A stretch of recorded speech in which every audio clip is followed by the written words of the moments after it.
It's Wednesday night, and you know what that means. Tell them Canada Dry. It means that we gather around this circle and we pretend we're playing Dungeons and Dragons, but no, we're not. We're doing Dynamite After Dark. Hey, JFB, rev that engine. Pop, pop.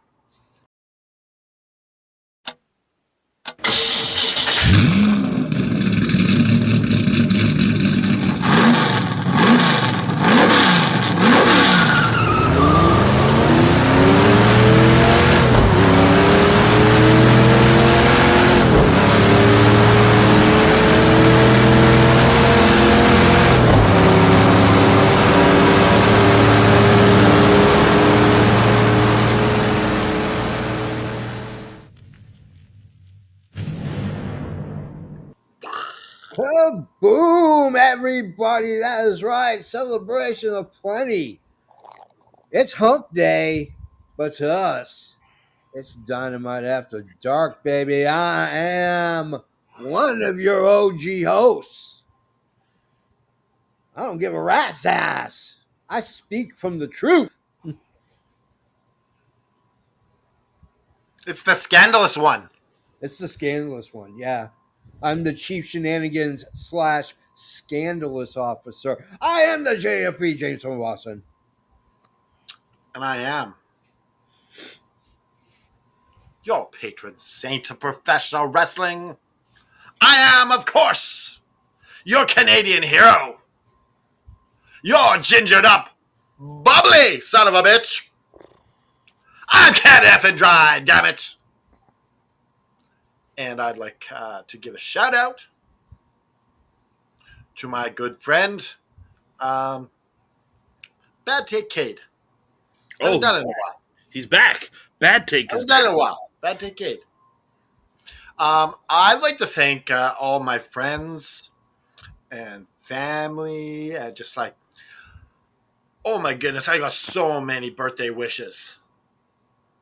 Like so many people. I'm like, who's that guy? Who's that guy? I don't know that guy. But I had the best birthday. I've extended this birthday to 4 days now. I'm getting presents 4 days in. Oh yeah. So 2 days. I got it 2 days before my Hanukkah. birthday, and like I'm hoping to get another 2 days after to make it 5. If I get a gift tomorrow. I think, in all honesty, you should treat your birthday like Hanukkah. 7 glorious days, 3 in front, smack dab in the middle, 3 on the back end. I like it. I like it. I'm just saying. As The long half- as you know, If I can the keep half doing this to every me- year. look, The half to me says I'm all for it. as long as you're not like one of those girls who are like, it's my birthday month and want to do something every day. That's a bit. Oh no, birthday months don't happen. But I will say I had my coworker today. He pulled some strings at this health food store and got me a PB&J smoothie for free because he's like, it's his birthday. I He saw deserves that. one for his birthday, and they're like, I don't know, you have to sign up, and then the guy looks at his account and how much he spends there. He's like, no, you can have it for free. Wow. But he spends a lot at this place. He looked how much money this guy spends there. Well, it says a lot about that guy, the amount of money he spent. Is it a local business or a chain? It's a local business. He Nice. supports local businesses. That's awesome. Yeah, and you know what? Him giving that to me, Yeah. makes me want to support him. Hell yeah. Yeah, because I'm like, you support me, I want to support you. That's So- how I think. He gave you his equivalent of some cocaine and hooked you in. Oh, 100%. This thing tasted like a real peanut butter jam sandwich in a smoothie. Nice. I love it. Like it's like comfort food and it's healthy. Like, Yeah, it's not healthy. no, it is. It is. Like, it's Did got you all check that. how Like, many carbohydrates are in that thing? I don't know. This is from they told me this is gonna make you feel like $1 million. Oh yeah, because it's packed full of sugar, yo. I'm not No, joking. No, this is natural. This is a health food store, bro. JFB, it's okay. They're Canadian. They count it differently. No, I'm serious. This thing is so healthy. It's $10. Okay.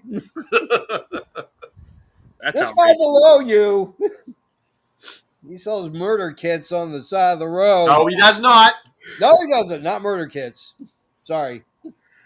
Emergency Problem-solving. vehicle assistant program. Problem-solving They are devices. now problem-solving kits. We have rebranded. Okay. Sorry, Helen. Problem-solving kits on the side of the road. Well, JFB, EVP Joe, Canadian Hero, Canada Dry. I would just like to go ahead and say they've got a new name. Already rebranded again? Rebranded as of right now. Because I just had a killer idea, and it's what I do.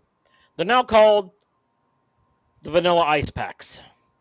Oh. Because check out a problem, I'll solve it. There we go. Beautiful.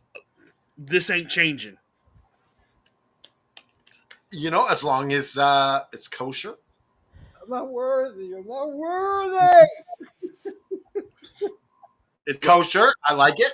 And Oy vey. Lord Ryan Rich, I'll smooth it with Helen. Ain't no issues. I promise you. Thank you. And since we're on my name, I am the Lord of the Manor. I'm too sweet to be sour. I am better than your boyfriend. I am Lord Ryan Rich. And this sexy, beautiful gentleman right here is coming up next. Right there. Right there. Yeah. Kind of Well, funny. y'all know it's me. It's me.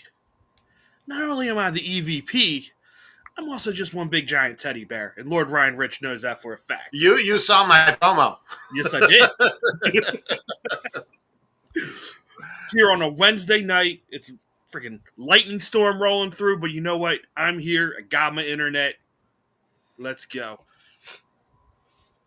So let's get a couple of Hold on. things. I do want to let y'all know I'm a little tired tonight, but that's because I did actual manual labor at work today. For those of you that don't know, I work at JP Morgan Chase, the bank. Yeah. Usually I sit behind a computer and type. Well, this year, I don't know if you know, but there's a traveling memorial of all of the veterans that have died in Iraq and Afghanistan.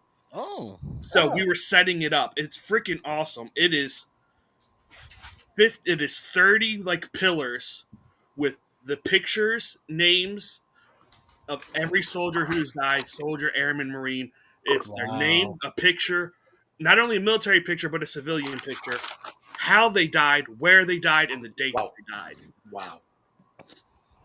So, yeah. Yep. Respect to everyone who's come before us, all those that gave their life. I thank you for doing that. We thank you. God bless our soldiers. Yeah, absolutely. All right, let's get. And we forgot somebody. Of course. We can't do this show. We can't do this show without. Oh no, he's kicking the laptop. Yeah, he ain't having it. I can already tell. That look of He's like, father, put me down now. he's like, don't you ever take this. He's okay with being here. He just knows why he's here. So what you're saying is Fruit Cat knows where his bread is buttered. Oh yeah. Yeah. Oh yeah. Fruit Cat very much. He'll come right on camera if he means he gets Yeah.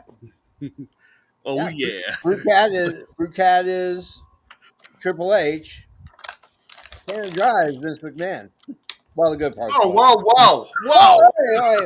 Hey, let's get some stuff. You might as well just call me Harvey Weinstein. Jeez. No, I haven't called you anything. Let's get this out of the way. Being part of the show, we occasionally will take on sponsors that kind of blend in with what we're all about, nerd culture. I mean, let's be honest. Pop culture, baby. Yeah, we're just pop culture guys. I mean, we just are. I mean, period, flat and simple. So when this opportunity came, we took it right away, and this kind of shows you what this company is all about.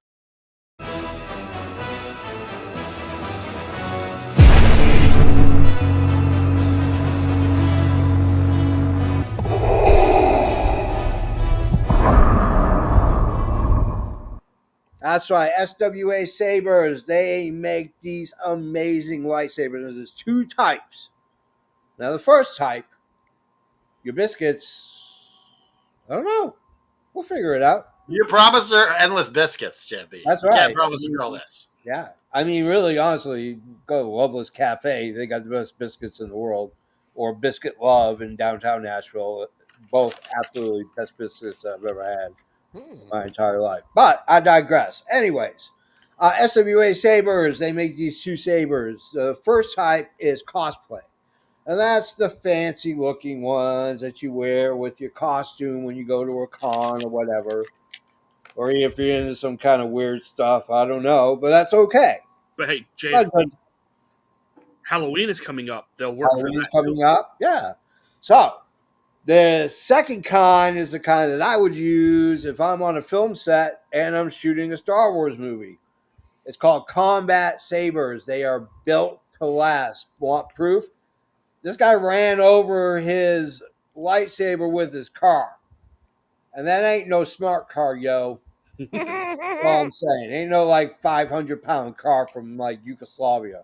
Smart car. Smart car. Remember trying to pedal? Remember trying to pedal that Smart that shitty energy drink? Oh, God. We saw absolutely nothing from this. But if you go to SWA Sabres, the links down below, they have a special. It's an anniversary special for them, which means you buy one, you get two for free, which means if you have enough friends and you get 3 combat sabers, bada bing, bada boom, someone's going to the ER and someone's going to make history. That's all I'm saying. So, And YouTube will gain another wonderful video. absolutely. Now, the second thing we want to get out of the way is we have a new podcast debuting this Saturday. Okay. The name of the podcast, if I can find, there we go. The name of the podcast is Check the Gate Podcast. That's right. We're coming. Lights, camera, podcast. Lights, Camera, Podcast. We're going to come to you live on the AFW network. We're going to talk movies. We're going to talk TV shows. But we're going to do a little bit differently. We're going to pick genres and not like best comedy ever, because that's like 3,500 episodes before you even get to number one. That's impossible to do. Wow.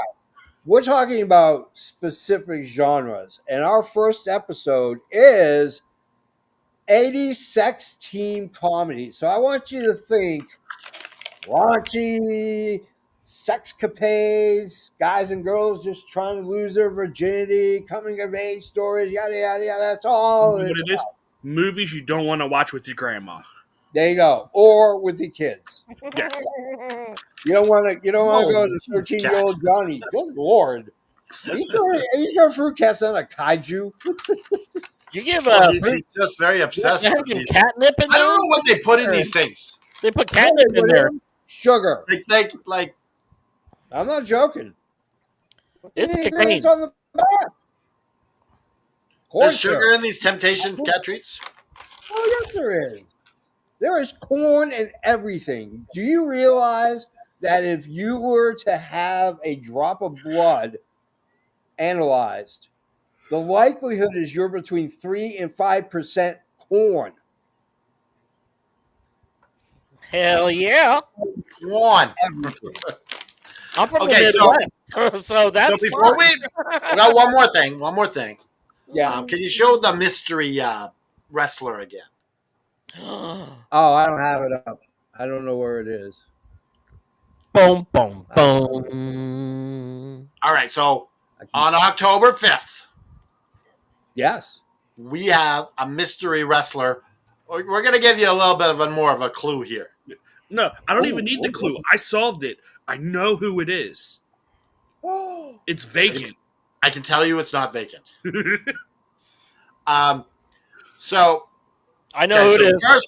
The first clue, he is all elite. He's part of the AEW roster. Yeah. He's not in catering. He's not hanging out in catering all the time. Promise you that. That's true. Austin asked that, and I said nope. Well, actually, Fruit Cat told him that. But the next clue is he was in, before NXT, he was in FCW, where he made his debut. You mean the same FCW where John Cena and Batista and Lesnar came from? Yeah. The Shelton Benjamin? Yeah. I didn't he know was there. that about him. Yeah. Yeah. You don't about him? Do you know something, Joe? Oh, sorry. Very sexist of me. I didn't know it about them. Oh, Yes. hold on. Hold I on. got it. I got it. Oh no, I'm getting something from Helen. Joe, you have an appointment with Helen tomorrow morning at 8:45 Okay. to 11:45. The last 2 hours will be in ass reaming. That's what she said. See, Lord Ryan Rich, you're welcome. I took the heat for you for your new. I got one more clue, guys. Yeah. He debuted at a past Double or Nothing pay-per-view. Doink the Clown. But the clown was never in AEW. Come on, Rich. Was he? Was he in? Was Doink the Clown never? I don't think he was. I thought he was on an episode of Dark. Do you know what? No, that's There's been some people on Dark that they were on Dark that you was like. Quick intervention. So since JFB was just talking about cons and stuff like that, this weekend is actually Lord Ryan Rich's wedding anniversary, and there is a con. There is a con here in Central Illinois, and there's going to be a pretty big AEW star there, and I'm going to see if maybe I can get in there, get an autograph, or maybe even put a good word in for AFW. And that star would be, and I know the person who's putting together the whole con, he's a buddy of mine. That person would be Samoa Joe. Oh, that would be awesome. Oh, and also is who's going to be here. Might be a little bit more attainable for us as well. Andy Williams, the Butcher. Ooh. Okay. But as far as Samoa Joe goes, don't try to get it for free. Well, we know that. Well, because like when people are trying to get someone on the show for free, that's usually the. I'm going to try to use every connection I have with the independent wrestling scene here in Central Illinois to try to wiggle my way into a Samoa Joe interview for the AFW network. There you That's go. Awesome. All right. Tell you what, if you can do that, I'll kick JFB off for the day. And you will be my co-host. I was just going to say, if I bring him, I got to at least be on the show. Yeah, I got to kick JFB off. You will be my co-host that day. Fair enough. Sorry, JFB. Like, come on, he brings a guest. I mean, if we could talk about Twisted Metal and we could talk about everything else, like how awesome would that be here on the AFW network? I just want to gush about Ring of Honor. Fuck WWE and AEW. Hey, Joe, go ahead and start greasing the wheels with Helen. Okay. We don't know how much it's going to cost, so go ahead and start greasing those wheels. Wait, what are you asking him to do? Whatever is necessary. I heard that like. I mean, that was a bad spring that you're thinking of. Get your mind out of the gutter. Okay. Just a regular squeaky wheel gets the grease type of deal, but yeah, okay. Wink, right? All right. Let's get way back on track. How much are we into this 20 show? minutes in. 20 minutes. We're 18 minutes in, yo. Hey, we got some house cleaning all taken care of. Yeah. So just before we get started, we might as well get this out of the way too. Yeah. In the flower shop today, yes, we have your favorite AEW pay-per-view name. Yeah. I already got mine. Yeah. Got it up here. All right. So the Check the Gate podcast is on Saturdays. We're going to be on at 6 Eastern. We're going to run for about an hour, and we're going to talk about teenage sex comedies. So there you go. My favorite kind of sex comedy. And I saw in the foyer here. Yeah. You got a Dungeons and Dragons thing you're making up here too. I do, yes. I am currently cooking it up. I'm testing a couple things, because we have to do double screens at some point, possibly. So I'm trying to figure out how to do it all in one. So run some tests. Is this I know it can be fun for us? Is this good viewership? Are people going to want to watch this? Let me talk to you about D&D. I have played D&D since I was about 12 years old. I bought my first D&D box. It was edition 3. JFB was on the original Stranger Things. Yeah. I had, I mean, He was the one in the wall. the He's dice making that lights you go up. had, the dice that you had to color in with crayons so you could see what the number was, like the Dungeon Master Guide, and then you had to go to the store and buy the Monster Manual, all that other jazz. So I've been playing for a long time, and people have said some heinous shit to me when they find out that I play D&D. Now I have a D&D game that I run with about 2 to 4 friends, just depends on schedules, and guys I know, and all of us are very creative, and that's the thing about D&D. Now there's this guy named Joe Mangiello. Now you might remember Oh, him. Magniello! He was once at one time married to Sophia Vergara, and yeah, that. And so he is a huge Dungeons and Dragons fan. He runs his own game with us. I'm talking about Paul Rudd, all right, Morello, for the lead guitar player. Pomerello? You know Yeah, what? Tom Morello. He's such a big guy into it. Like, I'm like 99.9% sure he was involved in the D&D set of Magic. Like, he helped create that world. I'm almost certain. I would not. That would not be that far off. I would bet. That's pretty shot on as far as I'm Bet concerned. he's got Kevin Smith in his game too. Yeah, and I mean, so like I've been in D&D games where I've played with executives and executive producers.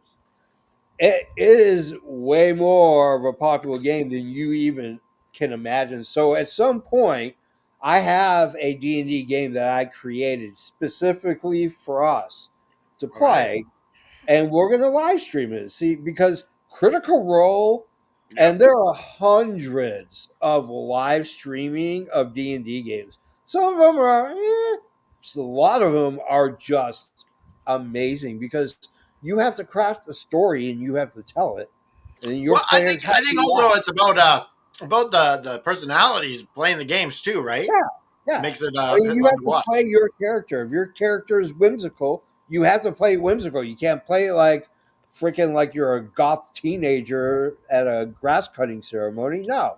But I also like to think that us 4 guys here and Yeah. others at the AFW network, we're pretty charismatic as it is.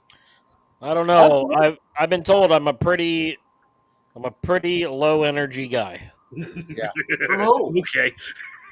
So, to give you kind of a behind the scenes, I track the amount of time when I write and when I create to see what, it helps me break my day down a lot easier, be a lot more accurate, meeting deadlines and all this other stuff.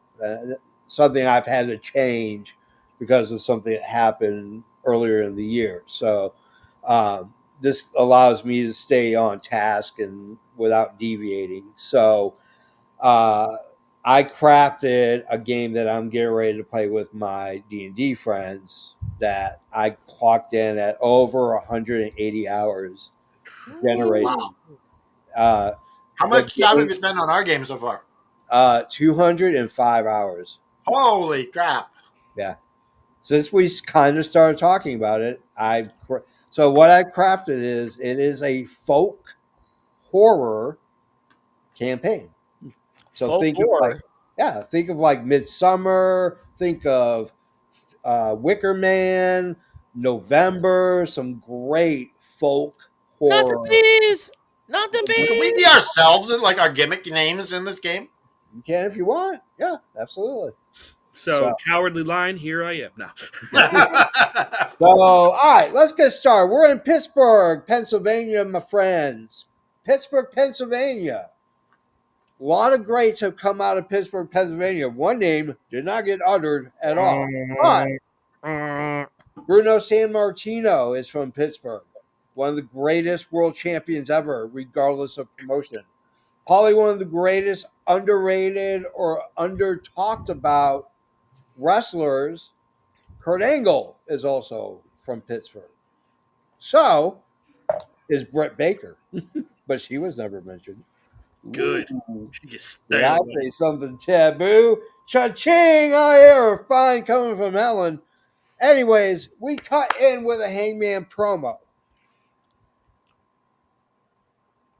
I love this reign. Not just of Hangman, but possibly of all time. I think what he is doing, he shits 24 karat gold. This guy lays golden eggs, my friends. We learned that there's an open challenge, and we learned that Lee Moriarty is the one who answered it. He is giving this kid a shot and an open challenge for a belt called the World's Heavyweight Belt. Canada Dry, your thoughts on this promo? First, let me just say this. I'm so sick of it being called the Men's World Championship. I hate it. Like, stop calling it the Men's World Championship. Just call it the World Championship. There's nothing wrong with how things have been done. Like, everyone knows it's the most important. That belt and the women's belt is secondary. Don't try to pretend they're the same, because they're not. See, my thing is, I've never once thought the women's title was any less just because it's called the women's world title. So, like, I don't know. I just feel like sometimes people want to change things that don't need to be changed. Oh, yeah, agreed. I won't call it the men's AEW. I'm gonna put this out there for the world. There was a recent article that was hitting Wrestling News of Tony Khan at the post scrum talking about that while the values of AEW may not necessarily match those of the wrestlers, we allow our wrestlers to be themselves and express their freedom. Perfect example is Brody King, which is usually brought up, wearing his Abolish ICE t-shirt. This man is from downtown LA area, and he sees what's going on. He's a pretty open guy about his values to him. So I think calling it the men's and the women's belt is kind of a way for them also appeasing that there are people who don't identify with a sexuality. They just don't. And while they may be a small percentage, they are a marginalized sect of wrestling fans that are not being, and you can call me a snowflake or whatever, but the reality is you got to reach to people that others aren't. But then that doesn't make any sense, JP. If you're saying they're reaching out to the ones that say they aren't men or they aren't women or what, then why are we labeling it the men's world championship and the women's world championship? Oh, yeah, I got to put this back on track here. Okay, we're going off track. Okay. We got to get going. We got to get rolling here. All right. So I'm going to say I like this promo. I don't like this thing. Lord Ryan Rich. All right, Lord Ryan Rich. Yeah, it was a good promo. I'm kind of getting tired of promos opening up the show, though, and I'll leave it at that. Joe. Yeah, I don't mind the promo, and I love the backstage promos that just seem like very impromptu. I like the presentation of it. Yeah. But I will say, Lord Ryan Rich, it's not like it's a 20-minute promo. Yeah. No, it's not. It's just, I don't know. It just seems to be something that he's been doing a lot, and I'm just kind of like, you just missed the days of the Bucks and another tag team in the ring, and they start fighting, huh? Not necessarily the Bucks. I mean, heck, John Moxley used to open up every show with a wrestling match. I mean, it used to be a wrestling match. It didn't matter who it was. It's just something I've noticed, and I'm just like, okay, if I'm starting to notice it, maybe we can switch it up a little bit. That's all I'm saying. Okay. I liked the promo mostly because it felt like he just grabbed the cameraman and said, "Come here and film me," and that's the style. I think that it looked natural. Yeah, it feels very natural. So let's go to our first match. We're going to talk about the GOA Gates Agony being escorted and then eventually joining ringside commentary, Ricochet. They're going to be taking on your tag team champions, Brodito, and this is for the World Tag Team Championships. Taz and Ricochet exchanging bald love as always. Brody King yelling Mexican style. Pretty freaking awesome. It's funny throughout the entire match, Ricochet starts sowing the seeds for the eventual turn of the GOA against Ricochet because he kept talking about how I taught them how to do that. Oh, I taught them this. He's planting seeds. It's not going to harvest this year, next year, maybe, but it's going to harvest. And it's going to be awesome. I love those seeds that you plant like years ago, and then you get some old big pumpkin out of nowhere. Yeah, and I mean, coach, and you gotta, they take you to the ball. It's great, and the turn is endless. GOA can turn face. Ricochet could turn face. It's going to be interesting. So, Canada Dry, you go first. I thoroughly enjoyed this. I thought it was really good. I'm impressed with Leone and Toa Leona. I call him Taya Leone every episode. She's not a blonde white woman. It's addictive. Toa Leone. Toa Leona. Leona. Yeah, yes. Like Hemsley. Like Bologna. Yeah. My Bologna. Yeah. Don't. My Bologna. Bishop Khan. Now, is he any relation to Tony Khan? Is this Tony Khan's better looking brother? No. Spelled differently. You think? Do you think there's some sort of collusion going on here? Tony Khan's Arabic. Yeah, and he's Cameroonian. Yes. He's from Ghana. Is he? Ghana? Yeah. I thought they were from Cameroon. Oh, maybe he's from Cameroon. I thought he was a Cameroonian prince. Oh. Yeah, I think that's what it is, yeah. Okay. But yeah, this is a Halos Up for me. I wasn't sold on the demand at first, but once Ricochet starts saying it, he sold it to me. And I'm down because that guy can sell snow to a guy in an igloo. Yeah, pretty much. Lord Ryan Rich. I just felt a little underwhelmed by the match. And I don't know if it's because I'm underwhelmed by Brodito as a tag team, which it possibly could be, because GOA's actually been pretty fun with Ricochet and the demand. I don't know. It just felt flat to me. It wasn't a bad match. I don't know. It just felt flat. I give it a purgatory. Okay. Joe. Lord on Rich, I think the reason why this feels flat is because this wasn't the plan. This was supposed to be a trios tag title match, guaranteed. But Shibata is not cleared to wrestle. So it feels like this was maybe just thrown together. Because I didn't see this announced till like an hour before the show. So it definitely felt like a last-minute thing. But with that said, I love the little pre-match backstage interview from Ricochet explaining everything, saying, look, we still want the trios titles, but for now, this is going to have to do. Yeah, and I mean, the match was fine. I love Ricochet as that little sniveling little heel. Like, he just does it so well. Like, especially when he's like, okay, hold on. Good was that Aubrey in the face. Yeah, just, like, his facial expressions are great. Like, when Aubrey got up in his face, he's like, sorry, and he just gets thrown out. It's great. I don't like the ending of the match, though. It felt a little abrupt. Like, just, that's my only complaint about the match. But it is a Halo's Up anyway. Yes, Halo's Up. Yeah, Halo's Up for me. To me, it really showcased the GOA. Yeah, they have been elevated as stars for sure. Yeah. Which makes me think that they're going to go face. So, all right, let's go to the conglomeration.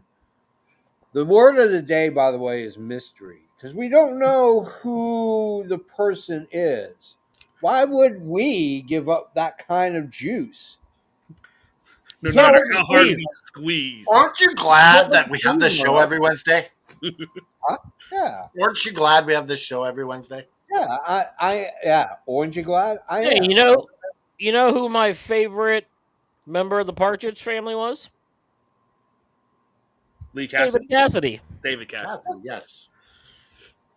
All right, Or Sean. so Or Sean. yeah. On the back end of that, we get the anti-hologram code, which looks basically red, Man, opposite what hologram's blue is. they better do something with this quick. I'm getting tired of I, just I seeing think he's stupid gonna things. screw him in the match against Wait, Fletcher. wait. Save it for when we get to that point. Oh, sorry. Blow the top premature prediction. Anyway, By the way, Can F and Dry is your new unified WrestlePalooza All Out champion. What was the final scores? What was it? Was it close? yeah, he won by 1 point. Me and you were tied. So you're lucky it didn't come down to the tiebreaker because I know I would have won by No, tiebreaker. you know what made him? You know what this mother did? Let me What? tell you. He put the lock on John Cena on the John Cena match. That's what put him over, Oh, okay. bastard. Because Anyway, I put the lock on Lesnar, right? yeah, I believe so. Hold Because I'm like, if I put the lock on John Cena, that wouldn't help. on. Yeah, both you and me picked Brock Lesnar, and you put that as your lock This of the will be. night. This is for our conversation on Sunday, but please bring up that stupid match on Sunday in the news, JFP. Oh, I I played have a lot I want to get off my chest about it. Oh, we're going to have a EVP Hey, Joe. hey, Joe, can I hit you right on your wagon? You need to get that that what grinds my gears graphic up and ready to go. I got you. All right. We go to Renee. She's with Stat and Harley. And Harley's just, I love Harley Cameron. I am like, not stalker in love, but like, I saw her on the street. I'd buy her a cup of coffee if she's saying You this buy her song. some cheese biscuits at Red Lobster. And I call her the next day. Hey, She comes out, JFB, if you need, I can lend you a vanilla ice kit. oh. What? No. Oh, okay. No. Okay, She's I too was just valuable. saying. This is a good problem, not a bad problem. I was just saying. Well, I mean, Get it's a problem. confused down there. Get It's a confused. problem, and I can If solve it. it's Klinger, then I'll call you. Whoa. Well, that's good because we got their meetup with Jippy and Tiffany. We'll try it out on her first. Yeah, we'll get out of there. Yeah. So anyway, Alicia, Renee flat out asks her the Death Rider's question, and she skirts it. Does anybody want to add anything to this? I want to say like it was such interesting energy for Harley Cameron and Statlander. It was such a contrast with like the stoic, just Yeah. badassery of Statlander, and then you just got this ball of energy. It's like very cool. Yeah. Statlander, yeah. Anybody else? No, Anybody else? Here we go. We're going to our second match. It is your champion, your world champion, Hangman Page. She's taking on the caller, the open challenge, Lee Moriarty, Tiger Style. Tiger style.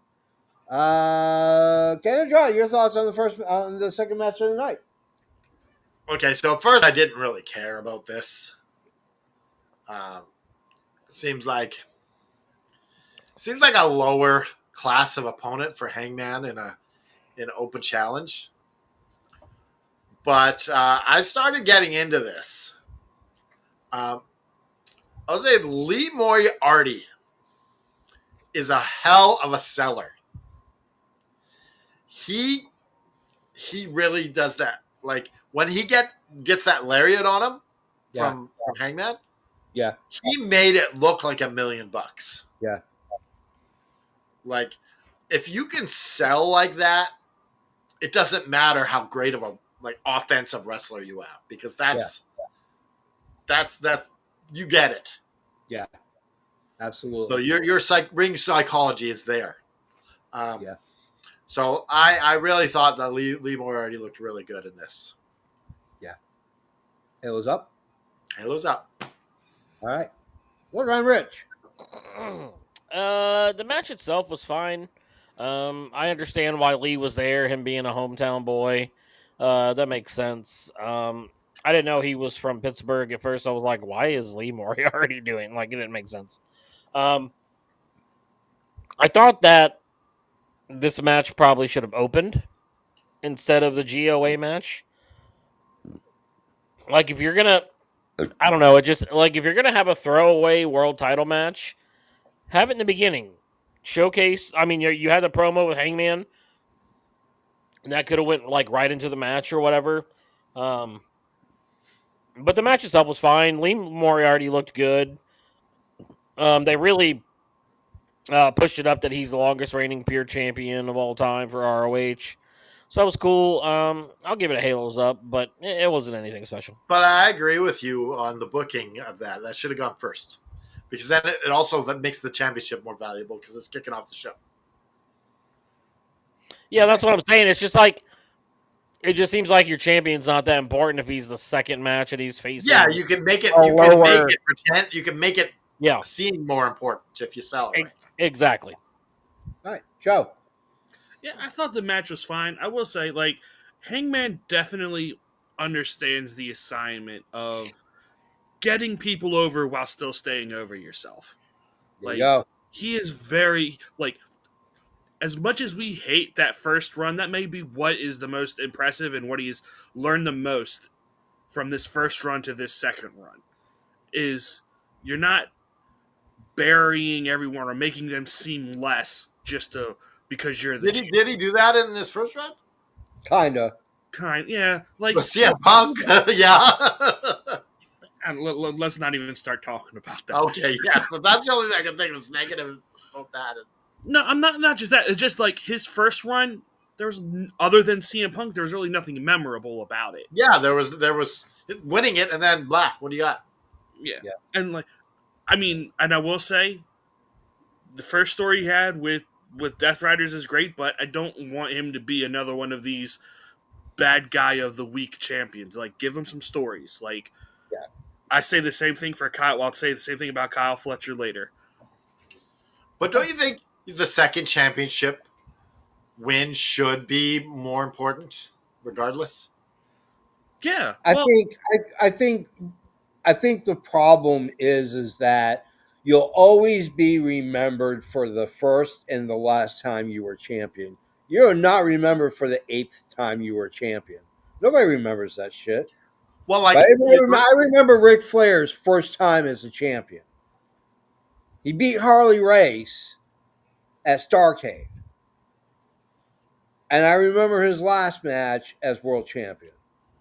well, some of the guys who get the world titles, like Bret Hart, for example, he was just holding it until they could figure out what they're going to do, and he won it the first time. I think for me, honestly, like from the first reign to the second reign, I don't know about. It's just the expectation is different. Yeah.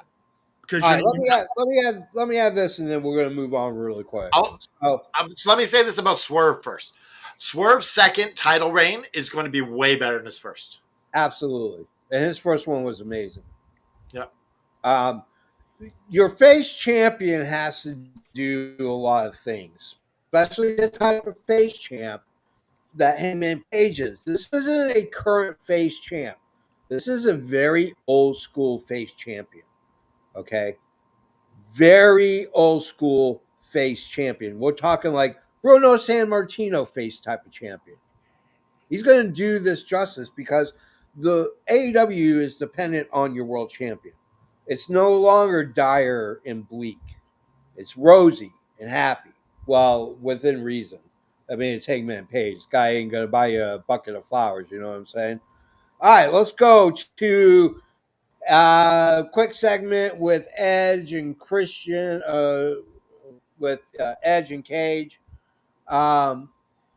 Kendra, you want to add anything really quick? Yeah, I thought this was interesting. Like, Cope all of a sudden saying, I want to go home. I can't handle this anymore. Like, it's hurting my family. I don't know if I'm coming back. Like, As long as it's not a 4-month absence, I'm good. there's a bit of a twist. So, we'll see where it goes. It was up, though. It was interesting. So Brian Rich, really quick. Yeah, it was good. It's wondering where it'll go. Okay, Joe. Yeah, like I said, as long as Copeland isn't gone for 4 months again, I'm good because he has a little over a year left on his contract. Yep. I don't want most of it with him sitting at home. I want him on my TV screen. Yep. I concur. All right. We go to Shivani. He's introducing FTR. There's a couple of things I want to hit really quick. I've never seen a more disgusted face in my entire life than the one that was on Tony Schiavone. That man can sell a puss like nobody's business. I'm going to pose a question to you, and then I'll pass it around. So, when it's your turn, I want you to answer this. Well, you know what? Before you get deep into this, I want you to answer this question: has FTR ever been this over in their entire career? At this very moment, on this very heel run, I think that they are the most over that they ever have been in their entire career. Canada Dry? I don't know. That's because they're pretty over as faces. Not like they are now. Did you hear that pop? The boos, the FUs. Come on. That's a heel pop of a heel pop right there. I don't know because they're pretty big when they're faces too. That's true. That's true. That was I don't know. I think maybe the only time that rivals this is when they first debuted in AEW and they directly went into a program with the Bucks. Yep, absolutely. Lord Ryan Rich. Yeah, it's like between their second reign and now for me is like one is a heel, one is a heel, one is the face. Like Yeah. those are their high marks for me. And granted, I didn't watch WWE, so I don't know them from there. I only know them from AEW. Okay. So as an they're outsider, bigger here than they were in AEW or WWE. Well, I'm just saying, like their face run in their second reign, and right now, I have to believe are like the heights of their AEW career. put it like this: look, NXT is a totally different beast, but on the main roster, you know what I remember them for? Shaving each other's backs in the shower. Yeah. Okay. Yep. All right. But JP, I think they could get like as heels, they can go even further if they can get those segments. Absolutely, and I can't wait. I'm going to just say this. This promo at first didn't make sense. FTR cuts this amazing heel promo apologizing for accidentally pile driving Beth Phoenix into the ground while good old hubby Edge is watching from the ropes because he's handcuffed. It's brutal. If you didn't watch it on pay-per-view, you won't get to see it on Dynamite because they blocked it out. But it's nasty. So, out comes Willow Nightingale. Now, I thought this was kind of odd because the reality is that it should have been Beth Phoenix or Edge and Christian or all three. But Willow came out and Willow cut what I like to call a monologue promo. If you are an actor, you have a series of monologues depending on the genre of the film to give to a director so he can make the decision whether or not you are going to be in his movie. This is a monologue promo. She gives the most impassioned speech about what it meant to see Beth Phoenix in AEW. Well, it talks about her coming up, the inspiration. And then she smacks the holy living hell out of Stokely. In comes Jet Speed. So now we know the natural path for FTR. It's going to be through Jet Speed first, then Edge and Christian, and then whoever is the tag team champions at that time. Canada Dry, you go first. Yeah, I love this. I love that Willow is to me that's the most attractive Willow's been in her whole time in AEW. Just that fire inside of her, Yeah. so attractive. Yeah. And just being holy shit out of Stoke, that makes her really hot. I don't know why. Yeah. But And I like to be spanked. she can slap me around if she wants. I don't care. But yeah, I give this a halos up, and I'm excited to see. Unfortunately, I think Willow's going to get her ass kicked, and Beth Copeland's going to come save her. Yeah, absolutely, 100%. Yep. Lord Ryan Rich? Yeah, I could definitely see that happening. But why do I feel like this is setting up a 6-man between Jet Speed, Willow, and FTR and Stoke? Yeah, I believe that's what's happening. Which is a kind of a mixed tag team match. Like, I don't exactly know the rules if there's only one It's to female. set up the other participating? match. So, with, wait, so the question FTR. that's being posed here is, if you can't get any hoes, does that make you want to be a hoe? Yes, it does. That means That's the definition of an incel. no, I would say that makes you so you're saying he's a proxy whore. Proxy whore. Sure. Yeah. I like that. Okay, I can go with that. Okay. But I'm just saying, like, because in a normal mixed tag team match, you know, when the lady tags in the other lady, so if Willow tags in, does that mean Stoke has to tag in? Like, because if that's the case, take all my money right now. Yep. I put it on a pay-per-view. I'll buy it for $100. I don't care. Like, I just want to see Willow and Stoke in a ring 5 minutes together. That'll sell a pay-per-view. All for There me. you go. But it was a good segment.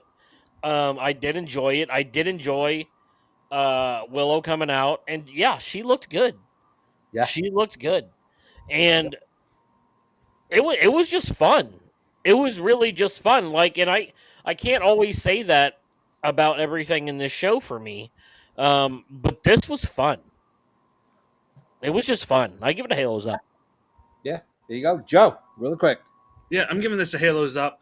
I will admit, like when this promo first started, I was like, ugh, I don't want to hear it. But by the time, like, FTR had me laughing my ass off. Like, they did such a great job of delivering it and just being so slimy and smarmy. And I will say, I didn't realize how much I want to see FTR versus Jet Speed. Yeah. This, because it's just like every old school wrestling match, a powerhouse versus your high flyers. It's going to be great. I can't wait. I hope we get more than one match out of it. Yeah. I mean, I agree, Joe. I am looking forward to it, but is it not just? Do you think this is a red flag from is it not just a lower form of the Bucks versus FTR again? I mean, yeah, but I was one who wanted Bucks versus FTR at All In, so yeah. I'll take this as my proxy.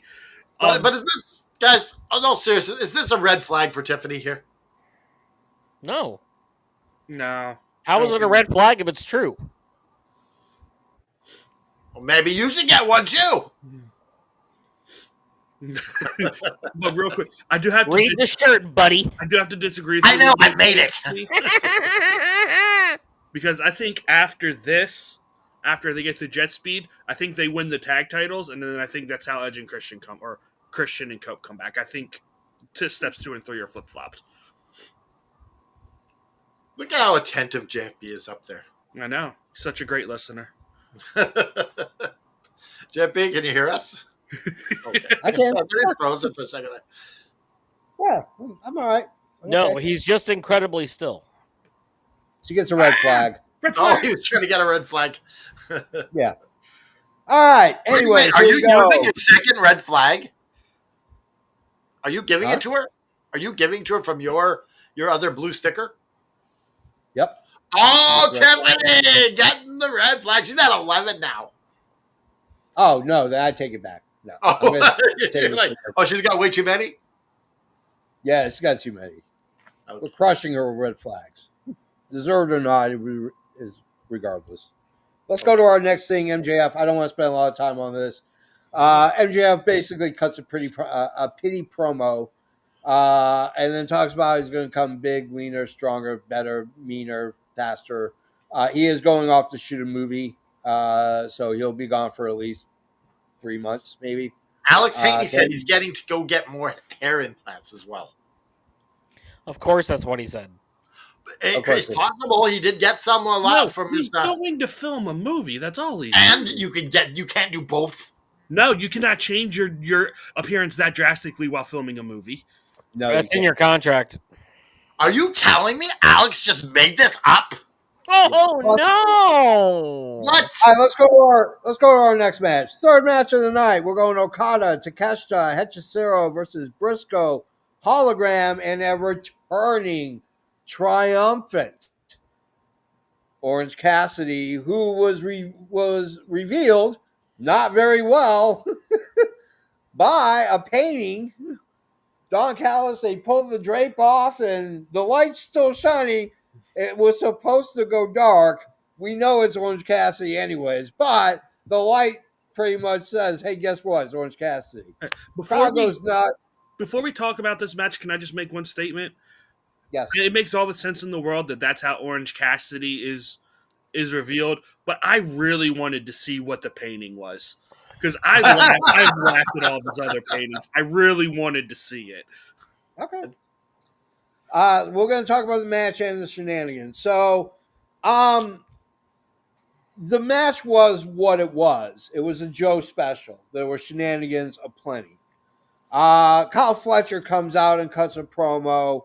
He calls out Hologram for a shot at the TNT Championship against himself, Kyle Fletcher.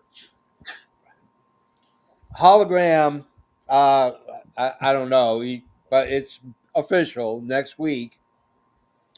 We get Kyle Fletcher. We know that we know that match is not going to end his streak. I don't know. It's not. That match is not going to end his streak because it's going to happen. It's going to be shenanigans. It's going to be a DQ. Yeah, I don't know, Jeff B. That's still an L, though. That's Hey. still an L. Listen, shut your mouths. Or something for you. I got hell on speed dial, yo. Hell All of I'm a my saying dick. is, Kyle Fletcher and Hologram is not going to end in a clean finish. It is going to be a shenanigans-filled match. It's going to end in a DQ because Hologram's anti-hologram, or whatever the hell they're going to call him, is Clone. going to show up and interfere. Period. Number 2, Orange Cassidy is going to be your next unified heavyweight champion. There you go. Canada Dry, you go first. Third match of the night. I would like to say that Jeff B is completely wrong. Go to hell. He doesn't know what he's talking about. He eats corn the long way. He's not denying it. But yeah, I think that, yes, the anti-hologram is going to cost him the match, but it is going to result in a loss for hologram. And it's going to fuel the feud between those two while making Kyle Fletcher a bigger star. The match was good. I enjoyed it. Halo's up. Got to see Orange Cassidy back in action. Classic Orange Cassidy. I loved it. Lord Ryan Rich. Well, any match that has Orange Cassidy is going to get a halos up for me because he is my favorite professional wrestler in the game today. Oh, really? He's your Swerve. Canada Dry, Orange Cassidy is the sole reason why I am here today. If it were not for Orange Cassidy, I would not be watching AEW, and I would never have met any of you fine gentlemen. I would still not be watching wrestling. So thank you, Orange Cassidy. It is a Joe special, just like JFB said. You had a whole bunch of chaos, control chaos. I really enjoyed it. It's great to see OC back. And you can tell he's still over like Rover with the fans.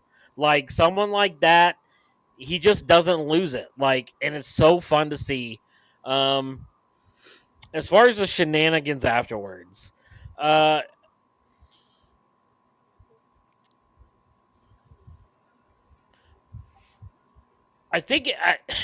don't think that what Canada Dry says is 100% correct in the fact that I don't think that this elevates Kyle Fletcher at all.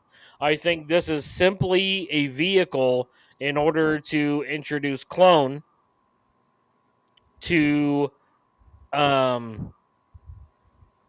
be the counterweight or the countermeasure of Hologram so that they can start that famous Lucha Libre story of them with their evil self. I do think that Orange Cassidy could be your next unified champion. I do think that that is something that could be a possibility. He was the longest reigning international champion. Let's not forget, and he made that title almost as important as the AEW world title. Not going to say men's. Almost made it as important as that. I just the whole Kyle Fletcher thing I think is a means to an end. I don't think it makes him look better. I just think it's a story plot device. But I still give everything a halos up. All right, Joe. Okay. Match. Joe special. I want to talk more about other stuff. The match is great. So first off, sorry, Hologram should absolutely take an L to Kyle Fletcher because I really don't want a story of an undefeated good Lucha Libre guy going against his clone. He should just take the L, get the undefeated streak story done and out of the way, and then you can solely focus on. Well, the match is title versus streak, right? That's what I'm saying. It has to happen. It should just he loses, calls it done. I love the fact that Kyle Fletcher is calling him out because I feel like this is a little bit of like a false bravado going on with Kyle Fletcher because he lost the title. He needs to really prove to himself that he's still that big game hunter that can take something from somebody. And an undefeated streak is the perfect thing to start off to build that. And also, it's the least thing it could go for as well. Yeah, that's it. Like it's going to give him that false bravado. Good. Thank you. I see that hand, brother. I like to add something really quick. You can have a mask versus a Merkin match for all I care. I don't give a rat's ass. It doesn't have to happen. Just because it's a streak versus a belt match doesn't mean it's got to end with one or the other. It doesn't. No, it doesn't have to. Hold on. You can have a streak versus mask match, hologram versus clone, and that's got greater meaning. Go ahead. I don't know. We'll see. I guess that would be mask versus mask, not streak versus mask. Let's move along. All right, let's move on. Anyways, we'll go to Renee. She's with Mina Shirakawa, I don't care. Jack Perry video package. He's not coming back as Jungle Boy. I don't see it. It's too I dark. hope not. I It's hope a they. dark promo. I mean, it's bleak. I hope His they Poor words just. aren't. single man. Yeah. His words aren't bleak. His words are actually really encouraging. I mean, they probably are because they've already rechristened him as Killswitch as Luchasaurus on the website. Like that's And they showed Marco's stunt in that, he can stay away. and Marco's stunt also celebrated on Twitter about this with a wink. Yeah. Yeah. Okay. Let's go to I our fourth. don't mind him. I don't mind him as a manager or something like that. Yeah. Let's go to our fourth match. Claudio versus Hobbs. Um, Pepperoni nipples. the match. At first, I was like, "This match is too long. It's way too long." And I say that because I felt like they're not really telling a compelling story. It's the same BS all the time. It's two heavyweights. One just happens to also be a technical wrestler as well, but it's two big guys beating the living hell out of each other. And they did this multiple times where they showcased how strong they really are against each other. I thought it was going too long until we actually got to the meat of the match, and then it started making sense. I will say this. We're going to get a Moxley Danielson 2. It's just going to happen. Claudio staring down Danielson. Danielson talking about punching Yuta in the face, which eventually we're going to get. Danielson will punch Yuta in the face. But we are going to get Danielson and Moxley too. I just feel it. Yeah. I'm not wrong when it comes to hunches like this. So, but there's shenanigans. And of course, your face champion comes out to save the face team from getting destroyed by Death Riders. the Death Riders. Yes. So, Ken and Dry, you go first. Fourth match of the night. I enjoyed this. I did also feel it was long, and I'm not a fan of Claudio all the time, especially with certain opponents. This one, I was with JB. I was like, this is a bit boring, but then it started picking up at the end, and we had the shenanigans. So I'm still giving it a halos up because of the save there at the end. And Lord Ryan Rich, what do you think? Uh, it's not a secret that I am not a Claudio Castagnoli fan. I, however, though, am a very big Powerhouse Will Hobbs fan. That dude is so good. He looks so menacing. And the first part of the match was very boring. I totally agree. But I feel like they finally got their groove. Yeah. And you finally got the meat chance, and you got a little bit of this and that, and it made it to where it was a serviceable match. You do get the shenanigans afterwards, which just leads to everything else. It barely got there. Who's a closeted who? He's saying that about you. Fuck no.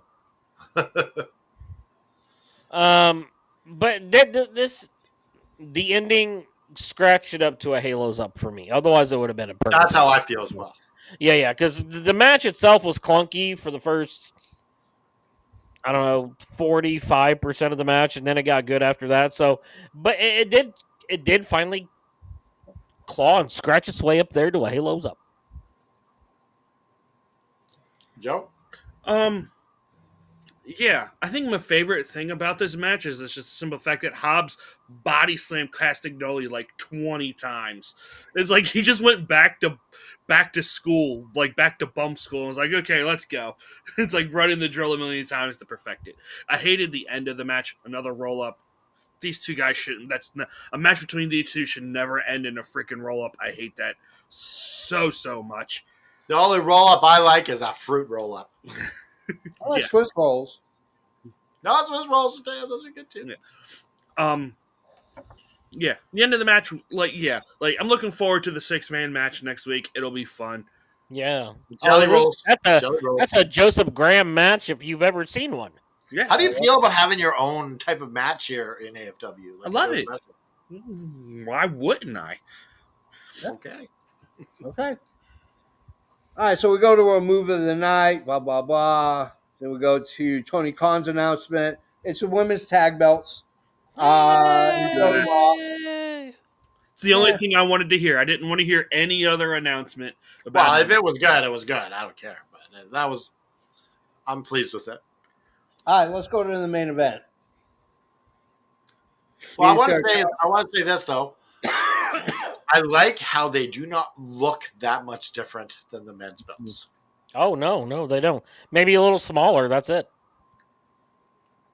And This is yeah, I women's like it. on it. Well, yeah. Yeah. All right. Those WWE women's tag belts are ugly. Blech. We got Mina Shirakawa taking on your champion, Statlander, for the women's heavyweight championship. Out comes Wheeler Yuta. Danielson announced that he would like to punch Yuta in the face. Let's go into, you know what? Let's,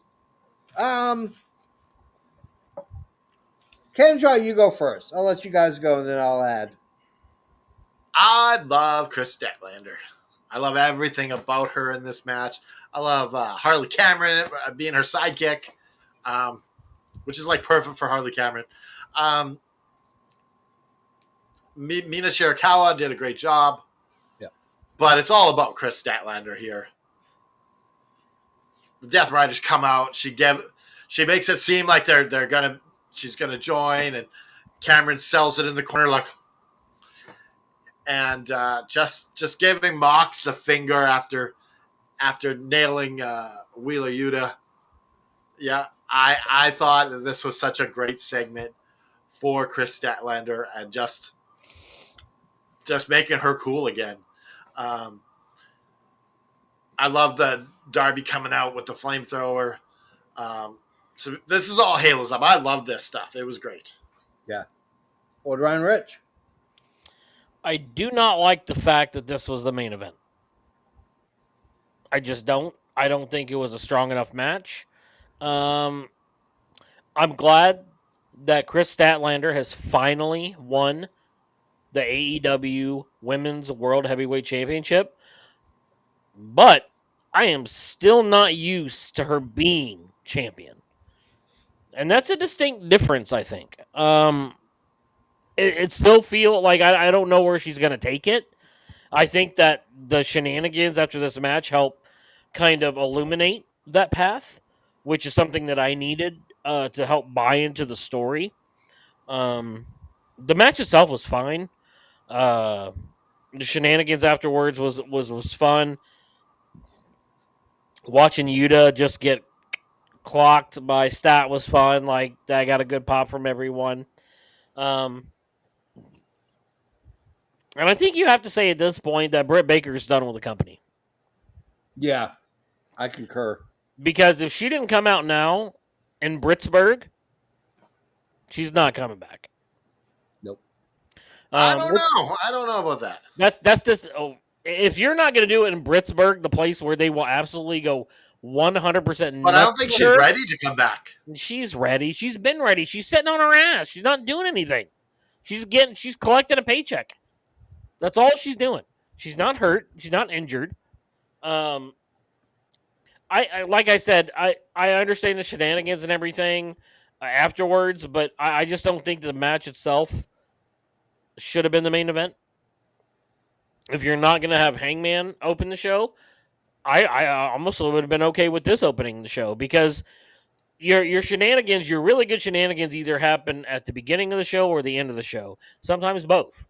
And I would have been okay if the shenanigans from this match would have opened the show. I will still give it a Halos up, though. Okay. Joe.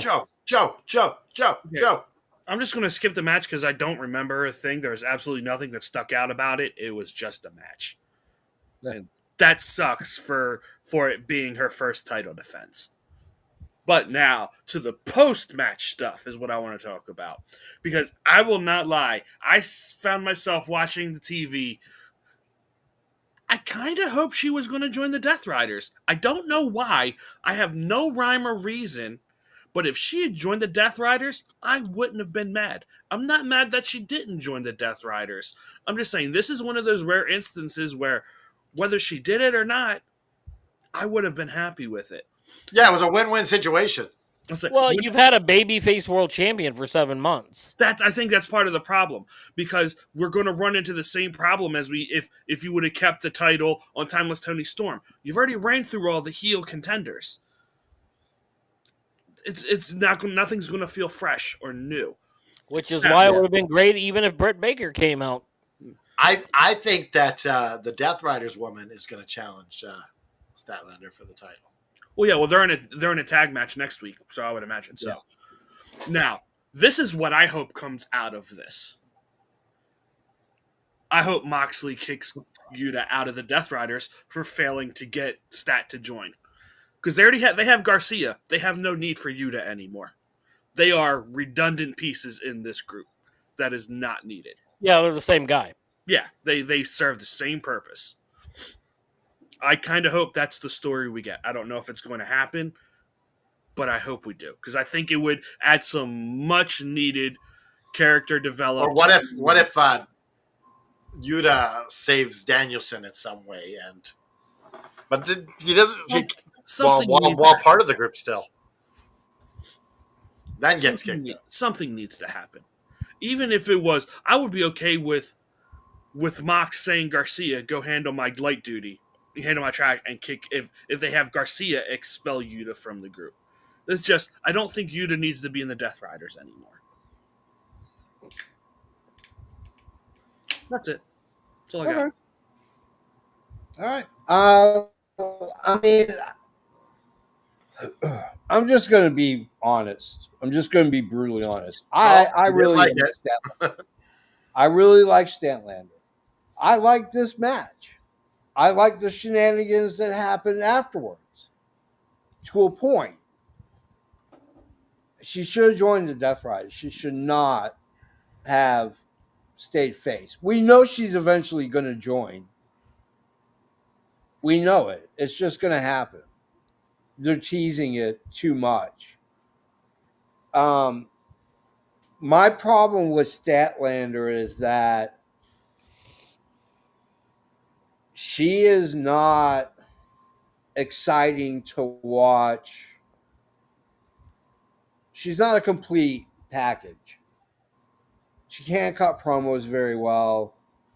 You're pissing me off, JB. I'm just saying. He's not wrong. She doesn't cut promos very well. She doesn't have a huge amount of charisma that a champion has.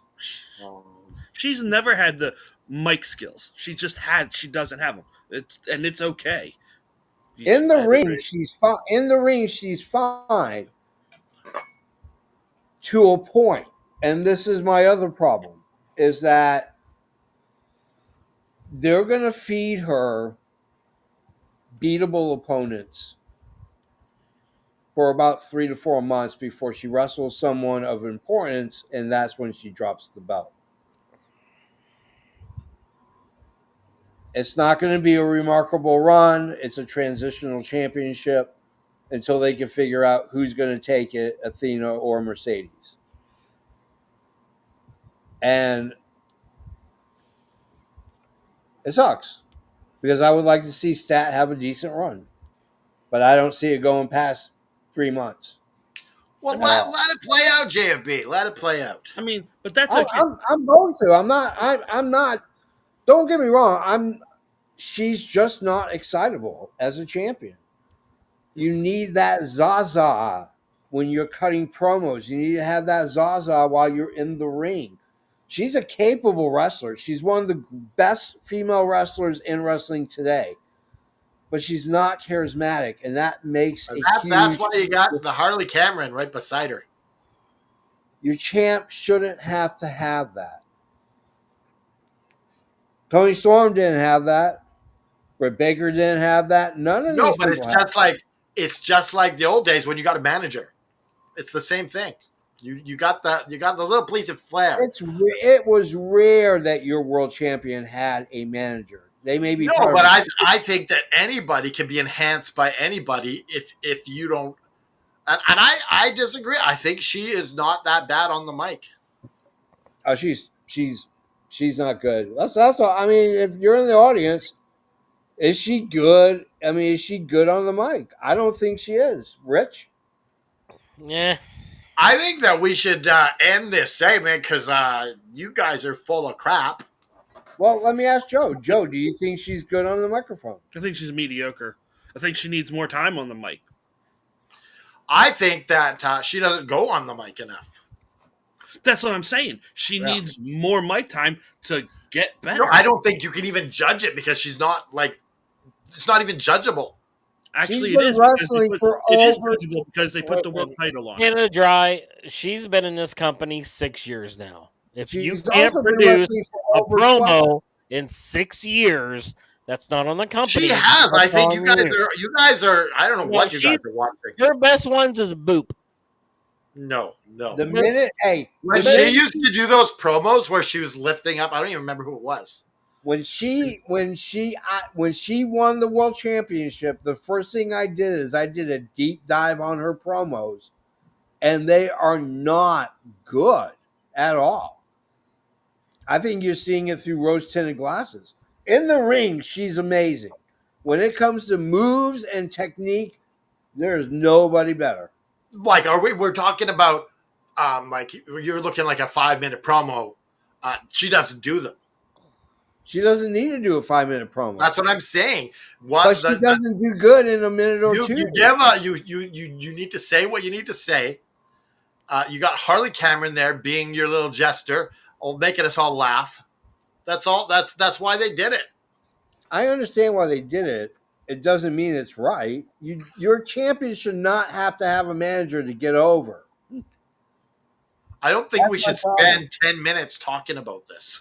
She's not going to get over. I'm just telling you, she's not going to get over as a champ. And it hurts and it sucks. All right. AEW's Wednesday Night Dynamite ends, but that doesn't mean that we do.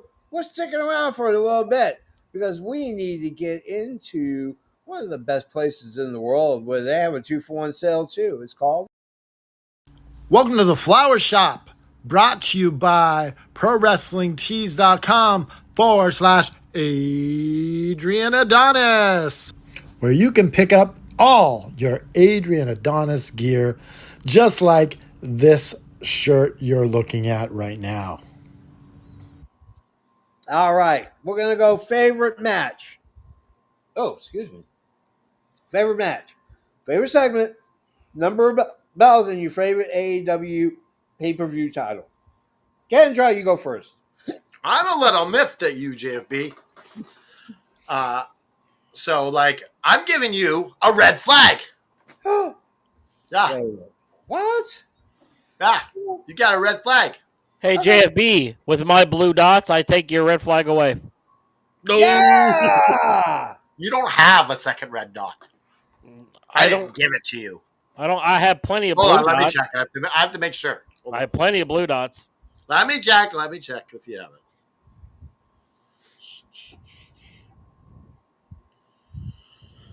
Hold on, bear with me. Oh, I know I got it.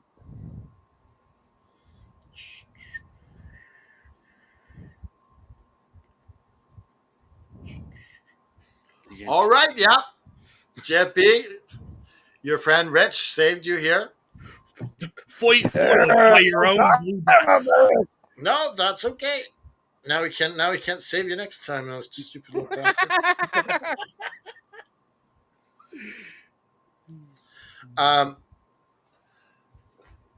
Because the reason why you were getting the red flag is you held the show hostage to talk shit about Chris Stadlander.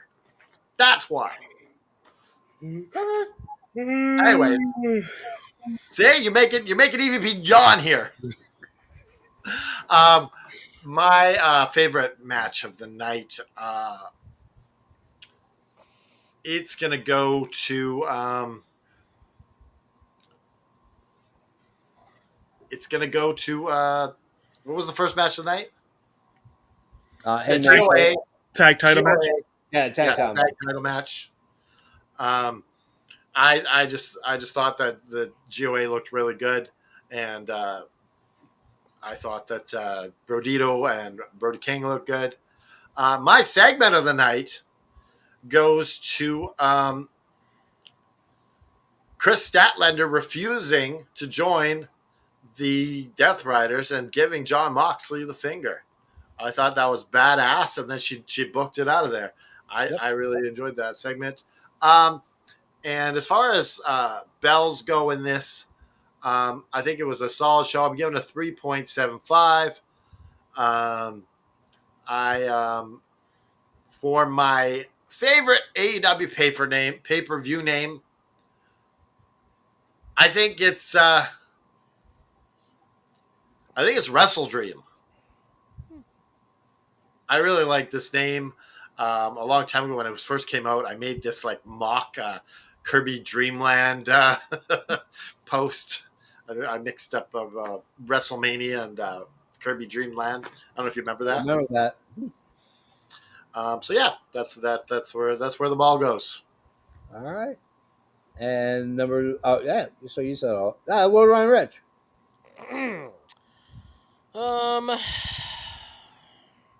My favorite match is going to be the 6-man conglomeration versus Don Callis because we got OC back. My favorite segment was actually the MJF interview. I like it when people give this go away speech that I'm going to come back because they almost always come back different or better or something else. So I'm excited to see what MJF's going to do when he comes back. I thought this show was real average. I didn't think anything really stood out. I'm going to give this a 3.25. My favorite AEW pay-per-view name is Revolution. And it's because I believe that's what AEW is. I believe it is a professional wrestling revolution, not a sports entertainment revolution, but a professional wrestling revolution. And for that, Tony Khan, you have my thanks and you have my praise. All right. Joe. Okay. Match of the night for me is a 6-man tag. I mean, it's the me special. How can it not be my favorite match? My segment is FTR and Willow. I loved it. I thought it was great. Score. I'm with you, Lord Reinrich. Thought it was just an average run-of-the-mill show. So I'm giving it 3.5. That's usually my floor for an AEW show is like 3.5. You have to really try to get a bad score with me because I've watched a lot of Raws in my lifetime. How much did you give it? How much did you give it? 3.5. Okay. Now, my favorite pay-per-view name, it was only used once, and it's Fight for the Fallen, just because of the implication of it. It's throwing honor to fallen soldiers. You all know I'm a vet. I love it. They do a lot of charity with it, so I appreciate the good work that Tony Khan and the company does for soldiers and everything else. Yep. All right. My favorite match was the 6-man tag match. My favorite segment was FTR. Sorry, Joe, I had to hitch on your wagon, but It's all good, brother. they That's were how great. tonight, me and you were right here. Yep. I thought this Dynamite was really good. I was into I it. am so confused. I give it a 4. Oh! I don't know if it was the vitamin I took. I thoroughly enjoyed this. I had a blast watching it. I love seeing these little seeds they're planting for future storylines. I love it. To me, that's what it's all about. It's all about story for me. And they're telling a great story right now. So, my favorite one, Wrestle Dynasty. Come on. Wrestle Dynasty. It sounds so grand, so grandiose, so royal. Wrestle Dynasty. All right, everybody, that's the end of the show. Time to hawk some stuff really quick. Down below is all the links: social media, DraftKings, SWA Savers, links to YouTube platforms that you can go ahead and sign up for. If you want a t-shirt, kind of like the ones we're wearing right now, all you gotta do is go to prowrestlingtees.com/effing wrestling, where you can get all your effing wrestling gear. I'm gonna have a Canada Dry Lord Ryan Reggie VP Joe. I am the almighty JFE. Sometimes in life, things get you down. Your circumstances aren't good. Your emotions aren't in check. You're down in the dumps. Things are, like it's hard to see up. And sometimes you need to find a way out of that hole, because it's okay that you're down. It's not okay to stay down, because mental health needs to be addressed. You can't just accept your fate. You need to reach out to your friends, your family, your community, your church. Reach out to us. We'll help stick a rocket on your back, put one foot in front of the other, put the devil in a sharpshooter, and just keep fighting.